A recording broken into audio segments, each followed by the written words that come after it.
Hello everyone, it's Magic here, and today I'm testing the new 24-50G lens from Sony. I'm gonna just take some portraits with it.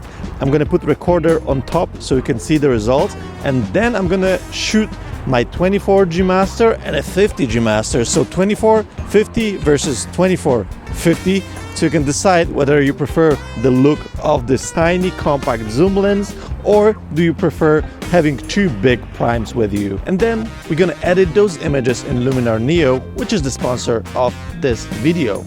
Let's go. So the first thing that I think is the key concept with that new weird kind of focal length zoom lens from Sony, it's obviously the size. The lens is very compact and lightweight, almost identical to 24G Master, which is my smallest GM prime lens. But it only stays that small when zoomed into 50mm. If you use the zoom ring, the lens extends to its maximum at 24mm, which is kind of counterintuitive and something you need to get used to when shooting. So for my first photo, I found this interesting wall. It's a simple wall, but thanks to the sun coming, quite strong, we have this pattern of shadows and light and those branches, so everything looks kind of interesting.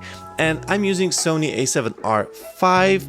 I'm using spot focus, the one with real-time tracking, so I point on a subject and then I can reframe it however I want. And the key with image like this for me is to have the subject face fully lit. As you can see, I'm moving and I'm moving my subject to be able to have that light directly on her face. And I'm really enjoying using zoom here because I can quickly reframe, zooming in, zooming out, looking for composition that I will really enjoy.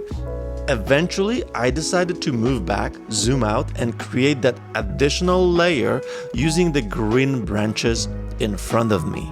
But I really disliked all that chaos that kind of appeared in the left top corner, so I decided to reframe it in order to get like a cleaner frame. After importing images to Luminar Neo, the first thing that I noticed is that shift. You can see it here. It goes way more distorted. So what happens here is the preview that we are seeing. So something that I was seeing actually on my camera when shooting was already with the applied lens correction. If you then import that raw into the software that does not yet have any of the lens information, you will get like the actual distorted image. That's something we've seen with Sony lenses before. All of the modern G super compact lenses have like a crazy barrel distortion on the wide angle that is corrected in camera for any of the video filming, and that is corrected in camera for photos as well, but you won't be able to see that correction until there is a lens support in the editing software. And for the color shift that you're seeing, this is something you can change. Obviously, this is a profile, the color profile. So in Luminar Neo, you can go to Develop panel and change it from Luminar Default to, for example, Camera Standard, which is the one that was used in camera. For the editing itself, I started with the lens correction, so I used the lens correction slider actually to the maximum, so you can find the lens correction slider in Develop panel. Then I did my typical editing, so exposure, highlights, contrast. In this case, I wanted to highlight the white portions of the frame to create that more interesting look. And then I use my favorite three tools in Luminar Neo for portraits. First one is a glow, the second one is a skin retouch, and then I put a film grain on top of that. This is the look that my wife, who's actually in the picture, she loves that edit. So every time I edit her photos in Luminar Neo, I do it this way. And if you want to try the Luminar Neo yourself, there is no better time than now, because they are now celebrating 2-year anniversary with crazy deals. You can actually get 24 months of the Luminar Neo plus 1 year of membership and collection of presets for as little as $119, and you can also go for one-time purchase if you don't like subscriptions. So check it out, there's a link in the description if you're interested in that. Okay, so let's take a look now at comparison 24-50 versus 24G Master and versus 50G Master. So I picked this scene because I really like the buildings in the background and I think they will look nice in both options, 24 and 50. So with 24, obviously I've shot at f2.8. I shot 24 and then a 50 horizontal and vertical image, and then I went for a 24 G master at f1.4, so this is what you're seeing right now, and a 50mm at f1.2. All those images, I just decided to apply one simple preset from the available collections in Luminar Neo, the one that has actually really nice film, black and white look to it, with even overlays kind of mimicking the scans, you know, the film scans, and then I applied that preset to all of the images. So this is it, 24 versus 24. Here you can see them left and right, and you can see a huge difference obviously between f2.8 and f1.4.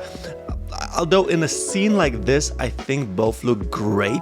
The 50mm though, that's where the difference is crazy. This is where the f1.2 shines. You can see them here left to right, and also when zooming in, you will even see how shallow the depth of field when shooting f1.2 is.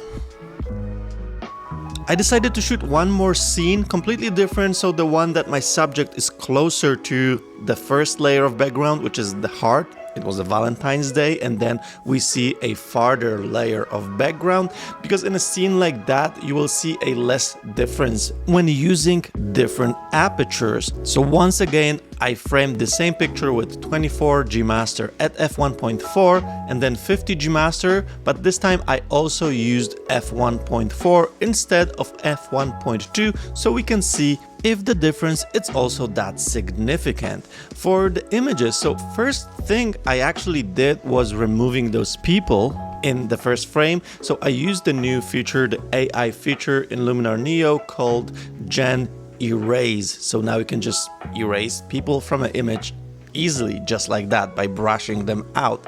And then I applied my typical edit. So first I went to develop panel, I played around with those basic settings, and then I added my glow, I added my skin retouch, and I added the film grade that I really like. Then I reminded myself that I also need to redo the correction, the lens correction, because we can see that huge barrel distortion. So I just went back to develop panel to change that lens correction. You can see that here. And then I applied the same edit in all of these pictures, so we can take a look at them looking identically. So first we're looking at a 24 at f2.8, so that zoom picture, and then a prime picture. You can still see obviously the difference, especially in that second layer of the background, but it's not that significant because the background is just farther away. The bigger difference is gonna be still with the 50. Oh my god, you can see that huge difference in the second layer of background, making the image just pop way more. So this is the decision you always have to make when choosing a prime lens versus zoom lens. The prime lenses will always have that nicer image look in terms of the background blur, but the zoom lens will give you just so much more flexibility. And in this particular case, the zoom lens is actually smaller than the prime lenses, which is kind of surprising, you could say. So this is it, my Valentine's Day with the new 24-50. Let me know in the comments what do you think about this lens, and yeah, I see you guys in the next video.